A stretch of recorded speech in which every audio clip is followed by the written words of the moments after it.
continue. Let me open the table of content first. Okay.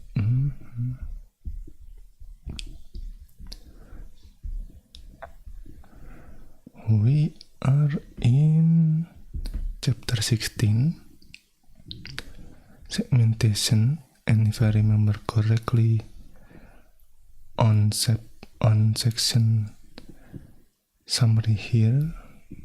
Let me open the chapter first.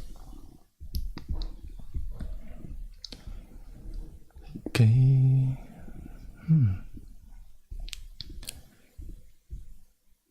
Let's take a look at this. It is what is it called? It looks like the stack grow backward, but yeah, I'm still not sure. Is there any stack that grow forward? Maybe something like that. So there is that. And then about the permission, I guess, or protection bits here.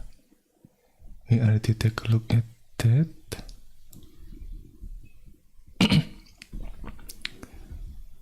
Okay, this is fine grain versus coarse grain segmentation. I already take a look at that too. Operating system support.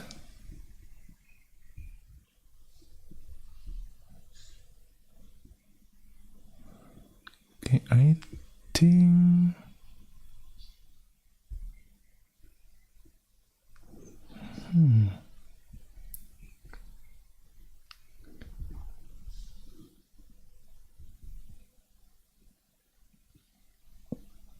okay. Maybe let me reread this again. The operating system support.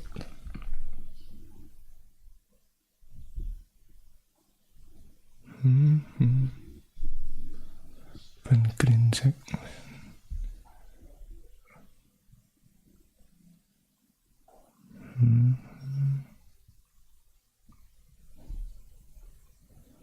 Compact. Let me check first. 16.6.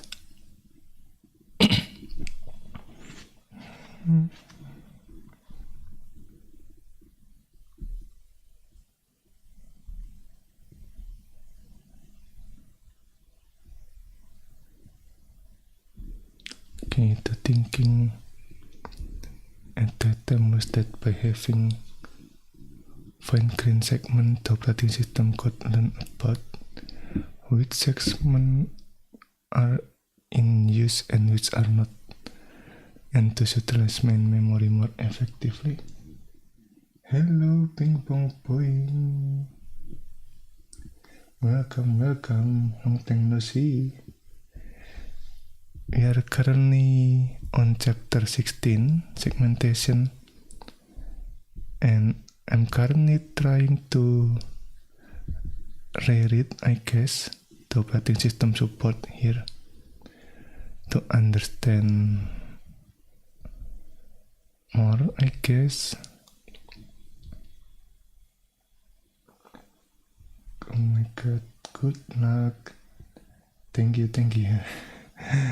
Okay, let me read this. Operating system support. You now should have a basic idea as to how segmentation works. Pieces of the address space are allocated into physical memory as the system runs, and thus a huge saving of physical memory is achieved relative to our simple approach with just a single base or bounce pair for the entire address space. Specifically, all the unused space between the stack and the heap need not be allocated in physical memory, allowing us to fit more address space into physical memory and support a large and sparse visual address space per process. Hello Tiffan, welcome back, I guess. Okay, however, segmentation raises a number of new issues for the operating system. The first is an old one. What should the operating system do on a context switch? You should have a good guess by now. The segment register must be saved and restored. Clearly, each process has its own virtual address space, and the operating system must make sure to set up this register correctly before letting the process run again. Right. Each process has its own virtual address, and the operating system must make sure to set up this register correctly before letting the process run again. The second is operating system interaction. When segments grow or perhaps shrink, for example, a program may call malloc to allocate an object. In some cases, the existing heap will be able to service the request, and thus malloc will find free space for the object and return a pointer to it in the color. To the color. In other words, however, the heap segment itself may need to grow. In this case, the memory allocation library will perform a system call to grow the heap. For example, the traditional Unix SBRK system call. The operating system will then usually provide more space, updating the segment size register to new, bigger or smaller size, and informing the library of success. The library can then allocate space for the new object and return successfully to the calling program. To note that the operating system could reject the request if no physical memory is available, or if it decides that the calling process already has too much. Okay. The first is node 1, right? What should the operating system do on a context switch? Okay, the segment register must be saved and restored.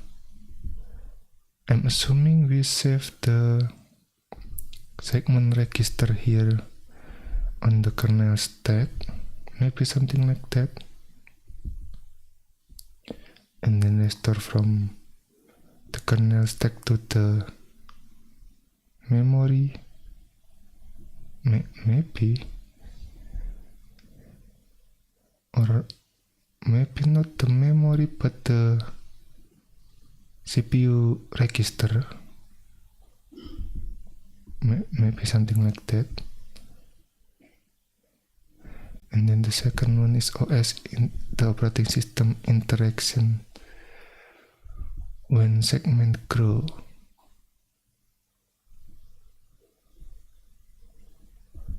Or perhaps shrink, right? Okay. And then the last, perhaps most important,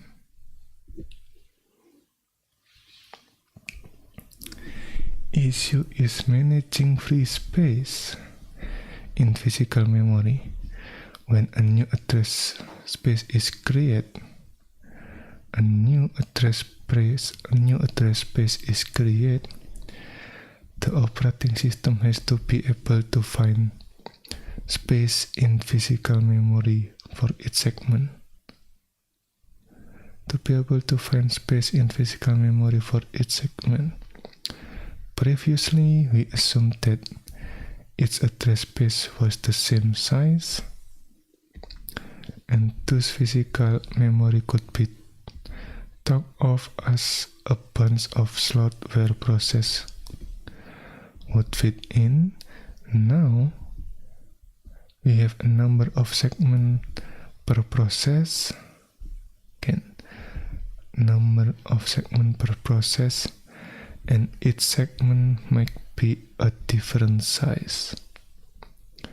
The general problem that arises is that physical memory quickly become full of little holes of free space, making it difficult to allocate new segment or to grow existing one.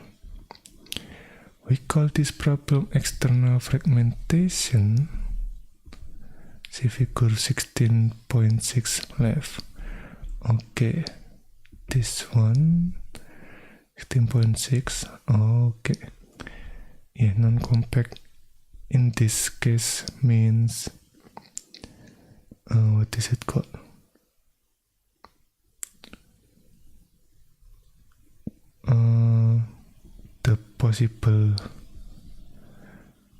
The possibility for external fragmentation, I guess, maybe something like that. I mean, again, the allocated size might be different, so the space in between might not fit the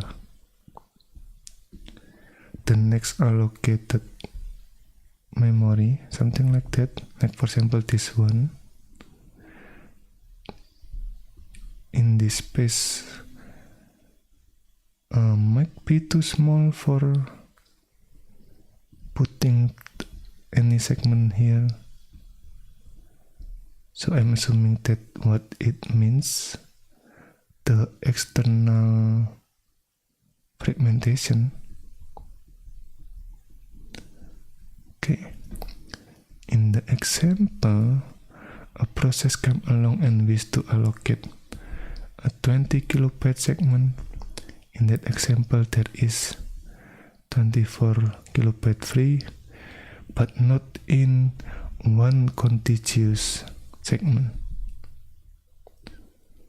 rather in 3 non-contiguous chunks, right? The free space is not contiguous or side by side. Okay.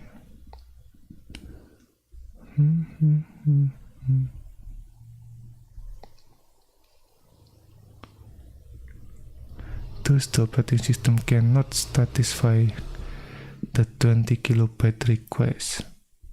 Similar problem could occur when a request to grow a segment arrives.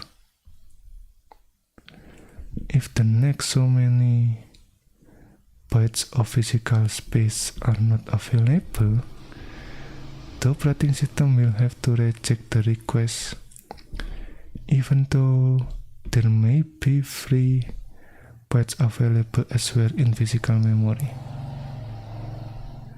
So there may be free bytes available elsewhere in physical memory. Okay. If the next so many bytes of physical space are not available, the operating system will have to reject the request. Okay. One solution to this problem would be to compact physical memory by rearranging the existing segment. For example, the operating system could stop whichever process are running, copy their data to one contiguous region of memory, change their segment register value to point to the new physical location, and to save a large free extent of memory which to work. Okay. Compact physical memory by rearranging the existing segment. Could stop whichever process are running, copy the data to one contiguous region of memory, change their segment register value to point to the new physical location, and to save a large free extent of memory with which to work. From the figure 16.6 here, the right image, right? This one. So what is it called? We group the allocated memory in a contiguous space like this, so that we might have enough space for the new process, something like that.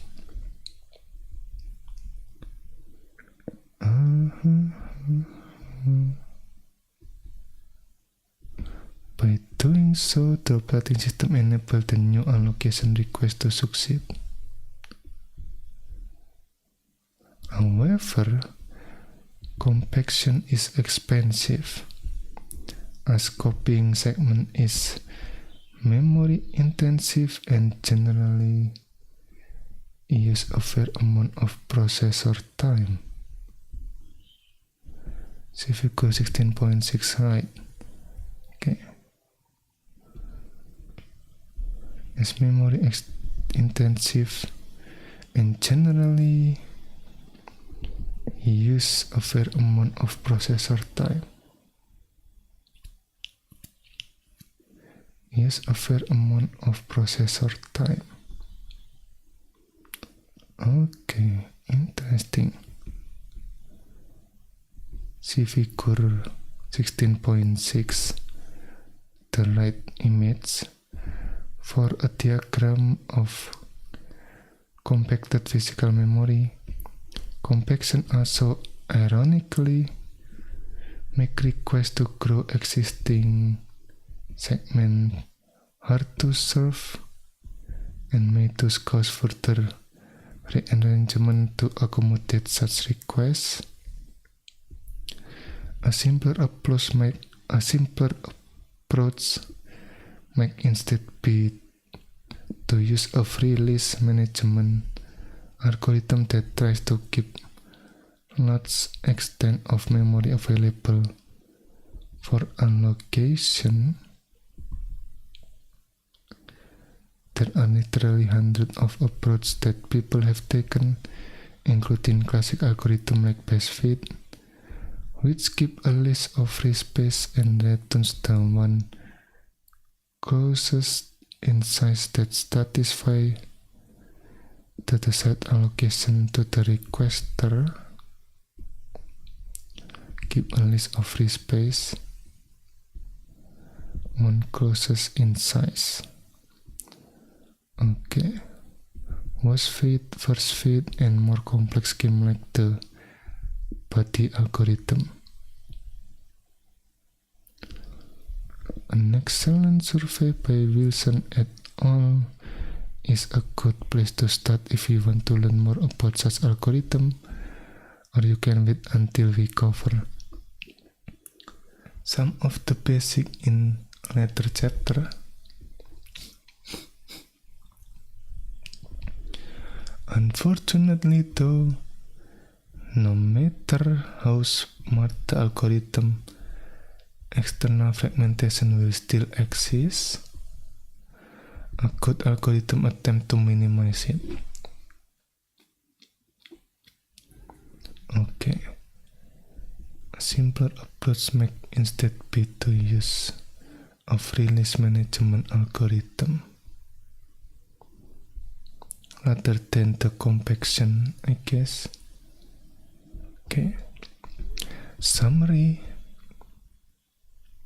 Segmentation solves a number of problems and help us build a more effective virtualization of memory beyond just dynamic relocation.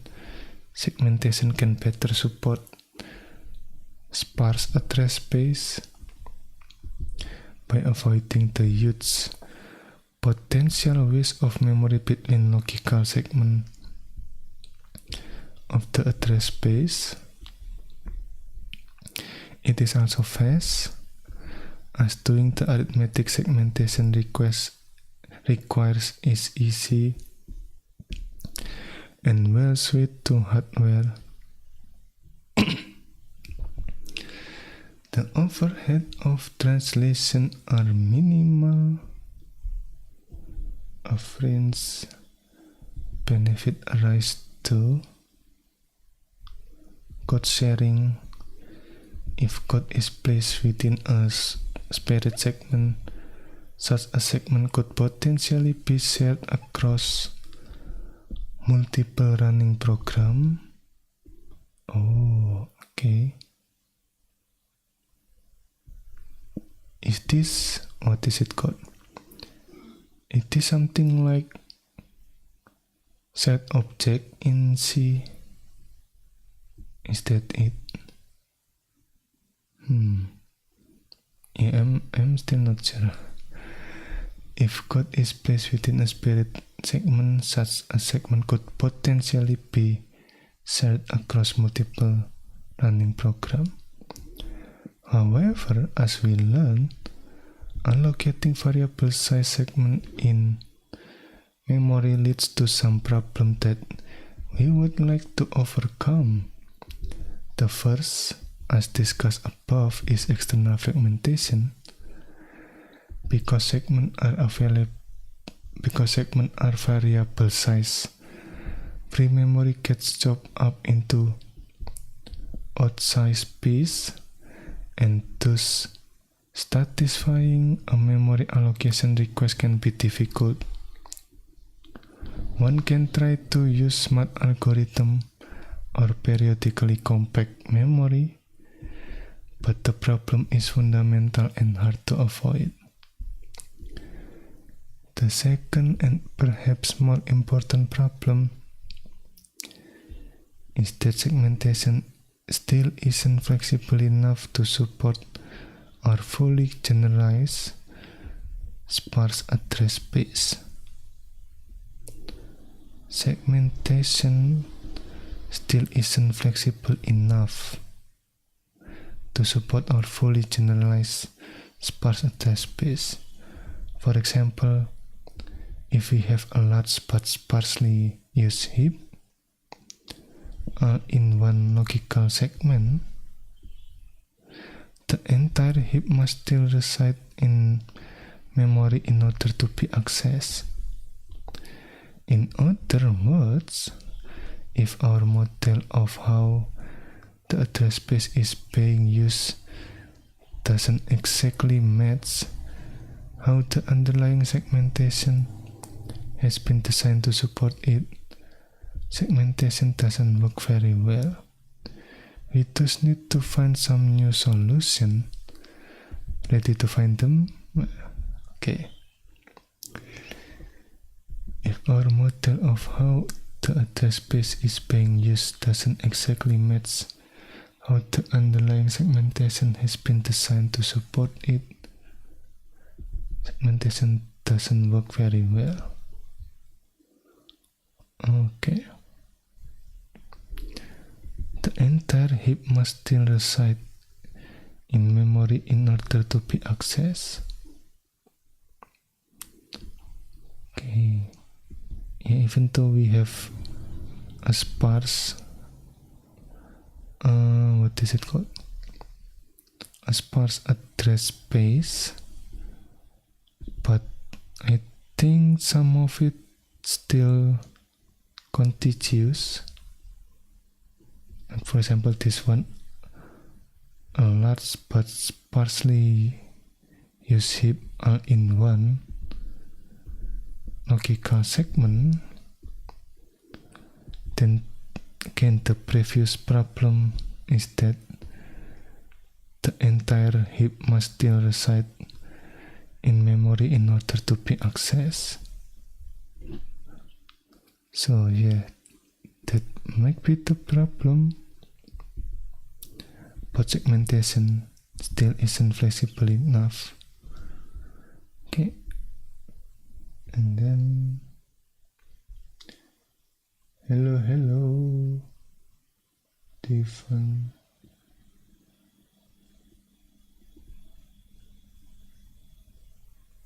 I just read your chat, but then again, did you see this focus indicator? When I'm in focus mode, it's mean I rarely take a look at the chat, so there is that. I will slow respond to the chat. This focus mode indicator mean okay. Introduction and overview of the Multics system. 1 of 5 paper. Okay, wait. Introduction and overview of the Multics system. Okay. 1 of 5 paper present on Multics at the file joint computer conference. Presented on Multics at the file joint computer conference. To be a fly on the wall in that room that day. Okay, virtual memory process. Excuse me. Virtual memory process and sharing in Multics. An early paper on how to perform dynamic linking in Multics. An early paper on how to perform dynamic linking in Multics. Dynamic linking. It was way ahead of its time.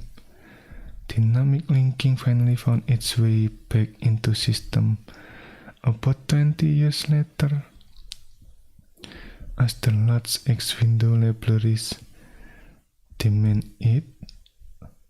Some say that these large X11 libraries were MIT's revenge for removing support for dynamic linking in early version of Unix. Does that mean early version of Unix does not have dynamic linking? Interesting. Fake segmentation. Another early paper on segmentation, so early that it has no reference to other work. Okay. Program organization and record keeping for dynamic storage, an incredibly early and difficult to read paper about segmentation and some of its use. Okay. Record keeping for dynamic storage. Okay. Intel 64 and IA32 architectures. Software developers manual. Try reading about segmentation in here. Chapter 3, Volume 3A. It will hurt your head. It it will hurt your head at least a little bit. But yes, it will still hurt your head even a little bit, I guess. The Art of Computer Programming, Volume 1. Oh, to knock not.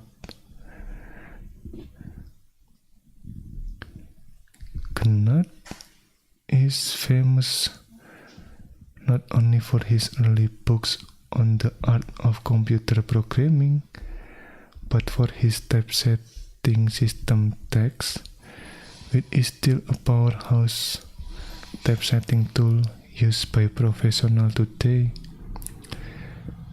And indeed, to typeset this very book. Okay.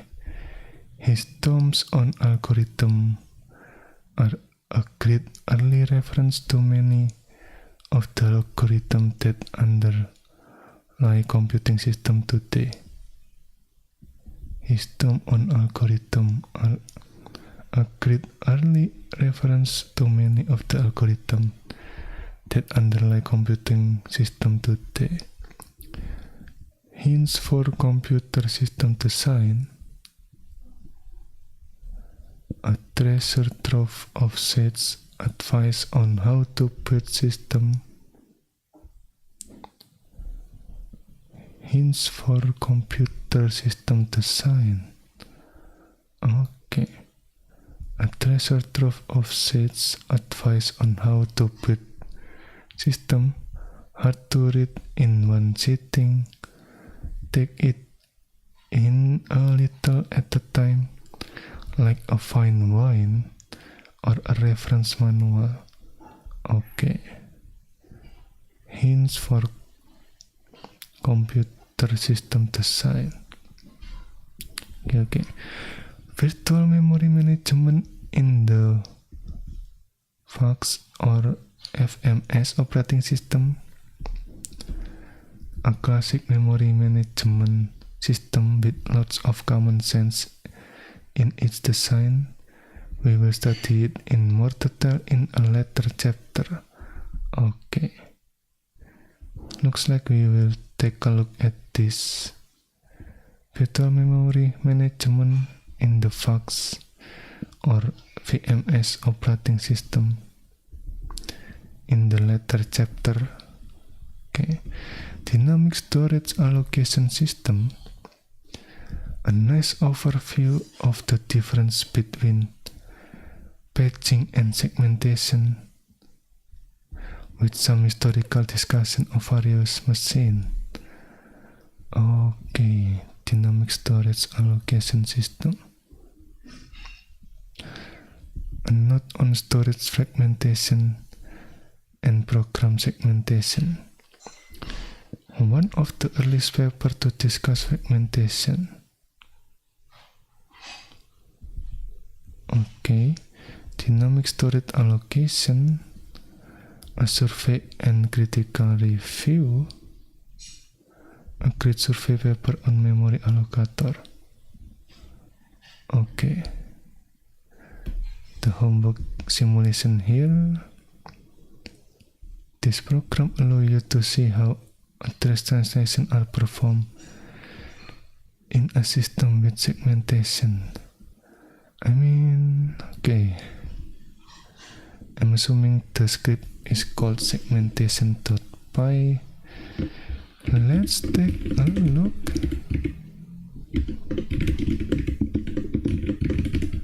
Segmentation.py here. Okay.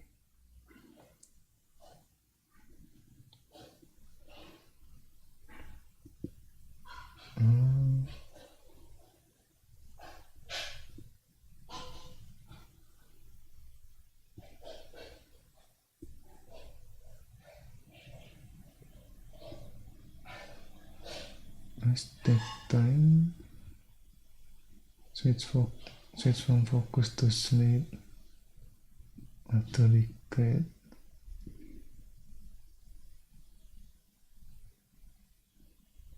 Why you don't read it in Indonesia? Why English though?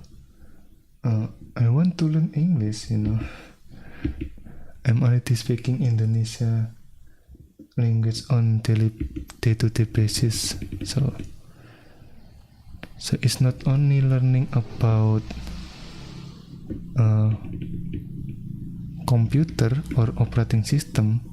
I'm also learning about how to speak in English, something like that.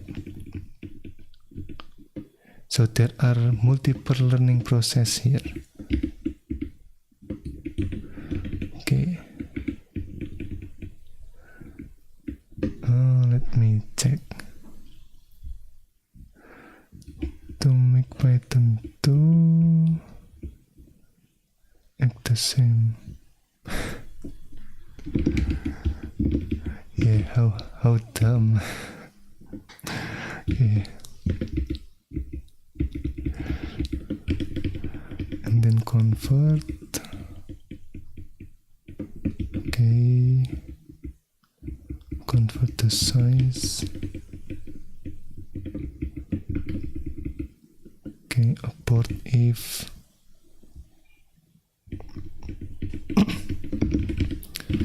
What is the flag here? Set address. Okay. A set of commas paired page to access. -1 means randomly generated. Randomly generate. Oh.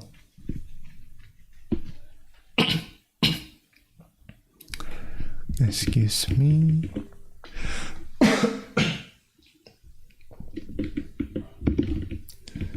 And then this one, address space size. I'm kind of,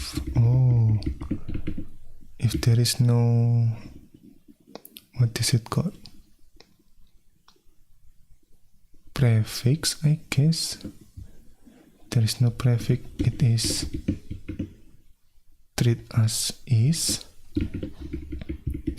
I'm assuming in byte, I guess. If it didn't provide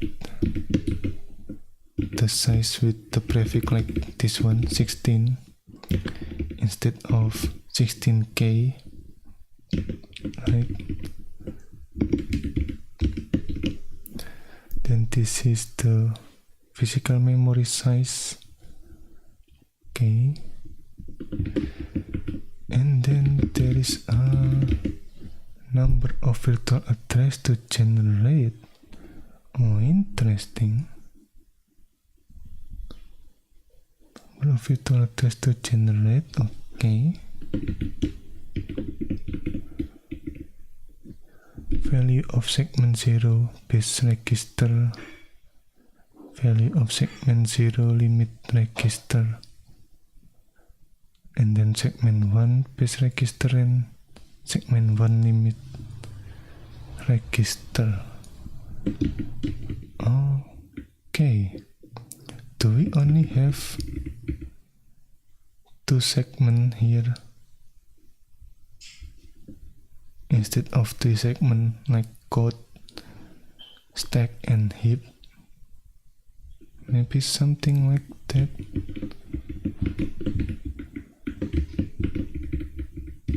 And that also make me curious. What is the segment 0 and what is the segment 1 here? Okay.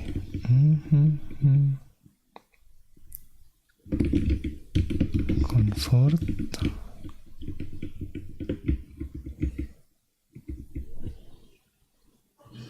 If randomly generating length. Okay.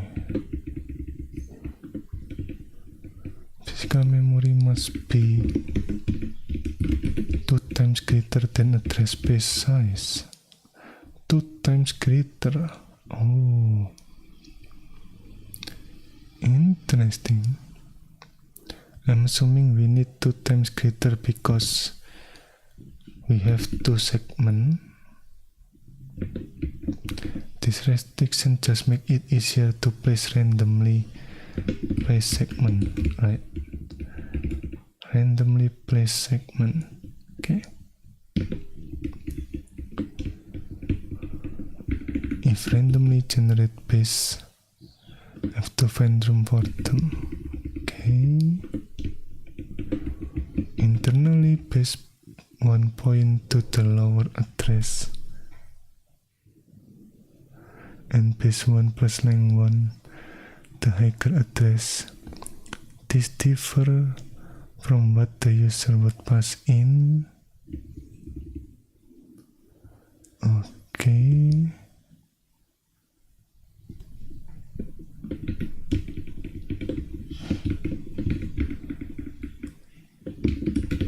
Okay, paste 1 points to the lower address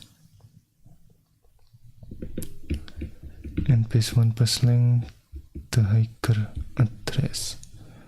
Oh, the higher address. So it is forward, I guess. We grow the base 1 forward. Maybe.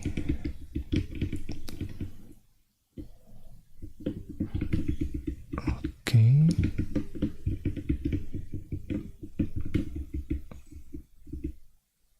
Alright. About if. Okay, segment overlap in physical memory. Oh, so there is a change that segment overlap in physical memory. Okay, interesting. Need to generate address. Now need to generate virtual address trace.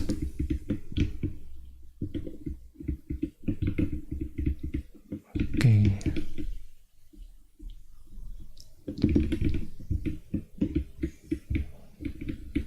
Virtual address greater or equal the address space divided by 2. Okay.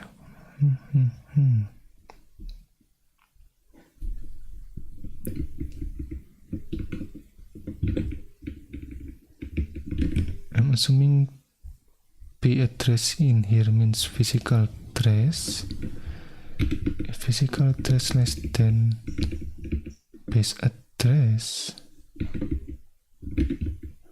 it is segmentation violation. Other than that, it is valid in the segment 1 here. Okay, this is the segment 0. I'm kind of curious. Is segment 0 in here means what is it called? Is segment 0 in here means a stack segment? Is that it? I mean, again, the base 1 is growing forward, I assume.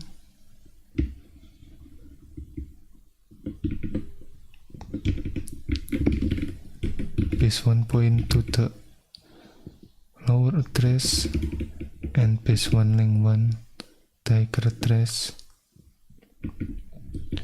So I'm assuming this means that the base 1 grow forward rather than backward.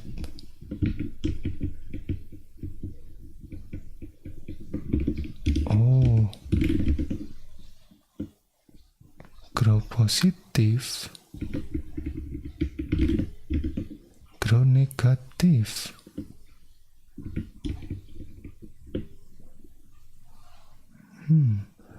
Oh, wait a minute. maybe I'm, what is it called? Yeah, maybe it's not the right assumption here. So I think the Iker address is the address before. So yeah, maybe it is the opposite, like segment 0 is growing forward and segment 1 is growing backward. Okay, let me check here. Backward. Right, grow backward. The stack grow backward. Okay, grow positive right here.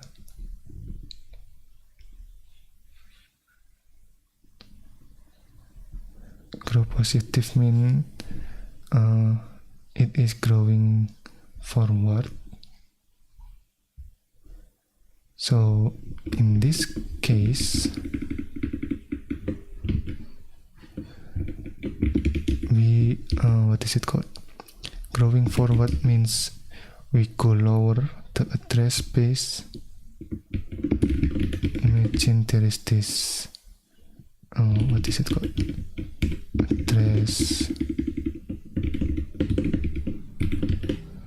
Address 0, 1 until 5. So the grow positive, I assume grow positive here means that we are growing to the lower address,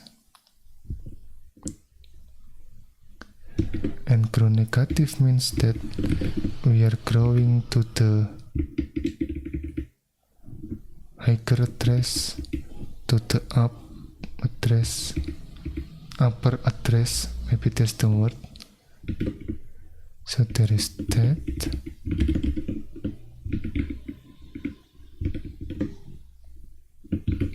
Does that mean the segment 1 in here is the stack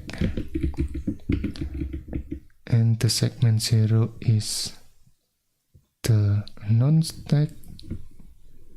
I mean, I'm not sure is it code segment or heap segment, or maybe both, we combine the code and heap segment into one segment. That also a possibility, right?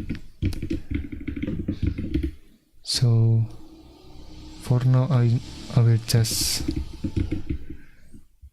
think of it like the stack segment and non-stack segment, maybe something like that. Okay, for each virtual address, either write down the physical address it translates to, or write down that it is an out of bounds address. A segmentation violation. For this problem, you should assume a simple space with two segments. The top bit of the virtual address can thus be used to check whether the virtual address is segment 0. Oh, the top bit, okay. Top bit 0 is segment 0. Top bit 1 is segment 1. Okay. Note that the base or limit pairs given to you grow in different direction depending on the segment. That is, segment 0 grows in the positive direction, whereas segment 1 in the negative, right? That is something to keep in mind. Let me check the readme here. overview.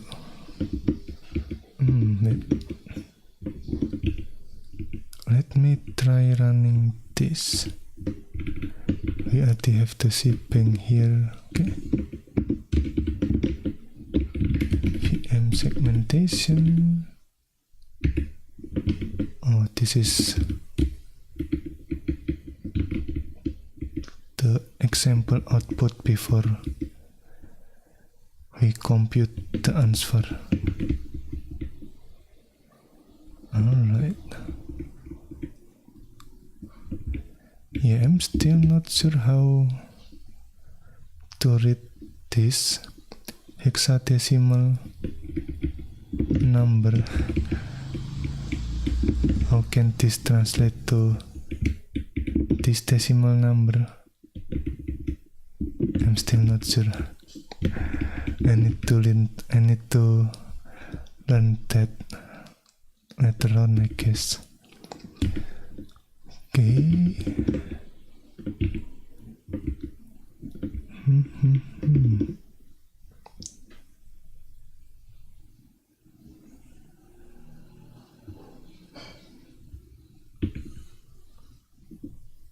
This is Arduino's encounter, so let's change the time.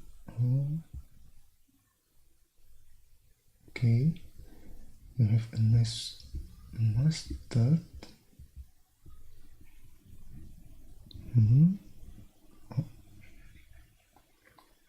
I'm not sure if it is nice or not. Okay.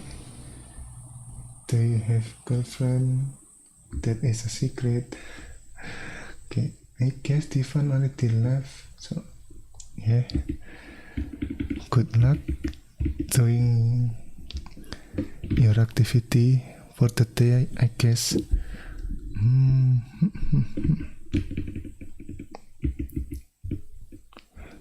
Test marks. You know what? Let me read this overview on the next session. So that's it for now. Thank you for watching and see you next time. Bye bye.